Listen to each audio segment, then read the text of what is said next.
मधील उधळपट्टीचा नवीन प्रकार आता समोर आलाय। महापालिकेतील पदाधिकाऱ्यांना आता स्कॉर्पिओ ऐवजी इनोवा क्रिस्टा कार हवी आहे। कारण काय तर स्कॉर्पिओ एन या गाड्यांमधून प्रवास करताना धक्के बसतात, पाठ दुखते असं कारण त्यांनी दिलंय। त्यामुळे या पदाधिकाऱ्यांनी आता इनोवा क्रिस्टा गाड्यांची मागणी केली आहे।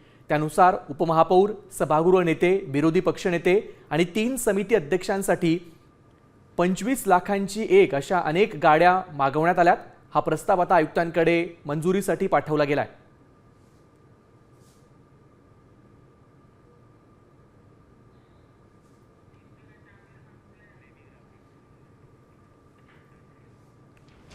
स्कॉर्पिओ कार प्रवासासाठी सोयीची नसल्याची या पदाधिकाऱ्यांनी तक्रार केली आहे।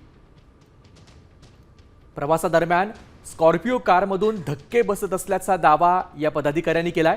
वाहनाची उंची अधिक असल्याने पाठीचा देखील त्रास वाढत असल्याचं पदाधिकाऱ्यांचं म्हणणं आहे आणि हा त्रास होऊ नये म्हणून आता इनोवा क्रिस्टा ही कार देण्याची मागणी त्यांनी केली आहे।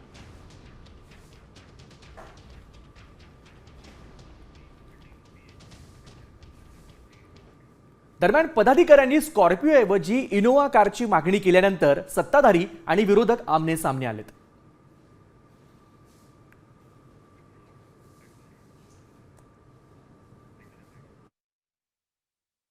जी वाहनं आम्हाला दिलेली आहेत या गाड्या बदलण्यात याव्या याविषयी तक्रार होती आणि त्या पद्धतीने प्रशासनाकडे आम्ही गटनेत्यांच्या बैठकीत आम्ही मागणी केली होती।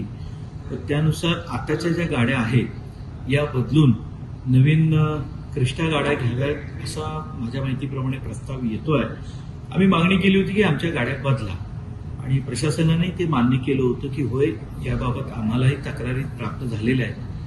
त्या अनुषंगाने आता नवीन गाड्या येतील अशी आमची माहिती आहे। जर या देशाचे पंतप्रधान हे आपल्या ताफ्यामध्ये 10 15 BMW आणि मर्सिडीज घेऊन फिरत असतील कारण नसताना, तर त्यांचा जी लागण आहे रोगाची ती त्यांच्या खालच्या कार्यकर्त्यांना लागणारच। त्याच्यामुळे महानगरपालिकेत त्यांच्या नगरसेवकांना किंवा त्यांचे जे कोण पदाधिकारी आहेत त्यांनी गाड्या बदलत राहिले। ते झालं काय आता पैसा लुटीचाच पैसा आहे।